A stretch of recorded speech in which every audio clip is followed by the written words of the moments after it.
The phone screen glowed in the dark, its light carving shadows across my knuckles.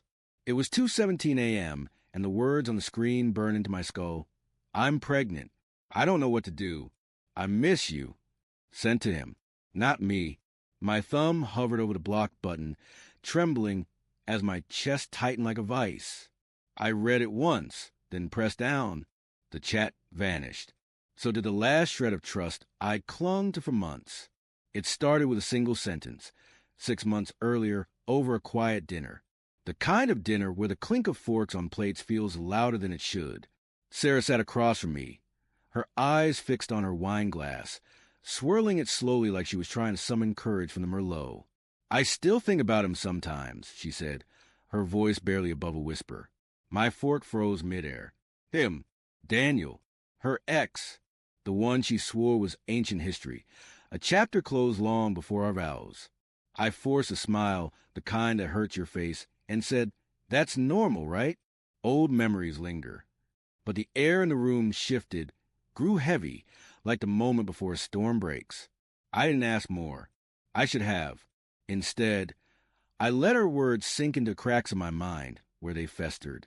Sarah and I had been married 3 years, together for 5. We'd built a life.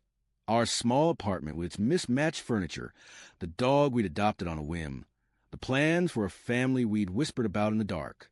She was my anchor, the one who laughed at my terrible puns, who knew the exact way I took my coffee. But that night, her confession cracked something in me. Not a clean break, but a hairline fracture, the kind that spreads if you don't brace it. Over the weeks, I noticed things, small things at first. The way her phone stayed face down on the table, always within reach. How she'd pause before answering when I asked about her day, her eyes flickering like she was editing her thoughts. I told myself I was paranoid. People think about their exes sometimes. It didn't mean anything. But then there were the late-night texts she'd send when she thought I was asleep, her fingers tapping softly, the glow of her screen illuminating her face in the dark. I'd lie there, pretending to sleep, counting the seconds between her replies, wondering who was on the other end. I tried to talk to her. God, I tried. One evening, as rain tapped against our window, I sat her down on our worn-out couch. The dog, Milo, curled up between us, oblivious to the tension. Sarah, I said, my voice steady but my hands clammy, is there something you're not telling me? She looked at me, her brown eyes wide, almost wounded. What are you talking about, Ben? She asked, her tone sharp, like I'd accused her of something unthinkable. I backpedaled, mumbled something about wanting to check in, and let it drop. Her defensiveness lingered in my gut like bad wine. The signs grew harder to ignore. A receipt for a coffee shop she never mentioned, tucked in her coat pocket. A new perfume, sharp and floral, that she wore only on days she went out with friends. The way she laughed too quickly when I asked about her plans, brushing off with a vague, oh, just catching up with people. I started checking her phone when she showered, hating myself for it. Nothing concrete, just cryptic messages to D that could mean anything or nothing. Missed you today. Can we talk soon? My mind spun excuses for her. Maybe D was a co-worker, a friend. Not him. Not Daniel. But doubt is a slow poison. It seeped into every moment. When we made love, I wondered if she was thinking of him. When she smiled at me, I searched for guilt in her eyes.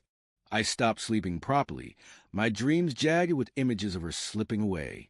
I'd wake up to find her staring at the ceiling, her expression distant, like she was somewhere I couldn't follow. I wanted to scream, to demand answers, but fear kept me quiet. What if I was wrong? What if I broke us for nothing? Then came the night that shattered everything. I'd been out late, a work dinner that dragged on too long. I came home to find Sarah asleep on the couch, her phone unlocked beside her. I don't know why I picked it up. Maybe I was tired of wondering. Maybe I just needed to know. The message was there, staring at me. I'm pregnant. I don't know what to do. I miss you. Sent to Daniel. Time stamped an hour ago. My vision blurred, my pulse hammering in my ears. Pregnant. Not with me. We'd been careful, hadn't we? I scrolled up, my hand shaking, and saw months of messages. Late-night confessions, plans to meet, promises to figure this out together. Each word was a blade, slicing through the life I thought we had. I didn't wake her. I couldn't. I stood there, staring at her sleeping face, her lips slightly parted, her hair spilling over the cushion. She looked so peaceful, so much like the woman I loved. But she wasn't. Not anymore. I blocked his number from her phone, my thumb pressing harder than it needed to, as if I could erase him from her life. Then I walked to our bedroom, shut the door, and sat on the edge of the bed, the silence screaming in my ears. The next morning, Sarah was different. She moved through our routine like a ghost, her eyes avoiding mine. She didn't mention the pregnancy, and I didn't ask. I couldn't. The words were trapped in my throat, choking me. I watched her pour coffee, her hand steady, and wonder how she could act so normal when everything was broken. "You okay?" she asked, her voice soft, like she was the one worried about me. I nodded, my jaw tight, and left for work early. Days passed in a haze. I didn't confront her. I didn't know how.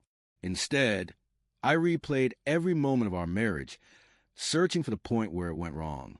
Was it when she first mentioned him? Before that? Had she ever really been mine? I stopped checking her phone, stopped asking questions. It hurt too much. But the truth was there, in the way she'd linger by the window, staring at nothing, in the way her laughter stopped reaching her eyes. A week later, I came home to find her sitting at the kitchen table, her phone in her hands, tears streaking her face. "Ben," she said, her voice breaking, "we need to talk." I knew what was coming. I'd known since that text. But hearing it, her confession about Daniel, about the pregnancy, about the months of lies, felt like falling into ice water. She begged me to understand, said she was confused, that she loved me but couldn't let him go. I listened, numb, until she reached for my hand. I pulled away. "I'm leaving," I said, the words flat, final. Her eyes widened, but she didn't argue. Maybe she knew I was already gone. I packed a bag, left the apartment, and didn't look back. The dog whined as I closed the door, and that sound haunted me more than her tears. Now, weeks later, I'm in a cheap motel, the kind with thin walls and flickering lights. My phone buzzes with her messages, but I don't read them. I blocked her number too, eventually, not out of anger, but because I couldn't keep living in the wreckage. I loved her. I think I always will. But love isn't enough when trust is ashes. Sometimes I wonder if I should have fought harder, asked more questions, seen the signs sooner.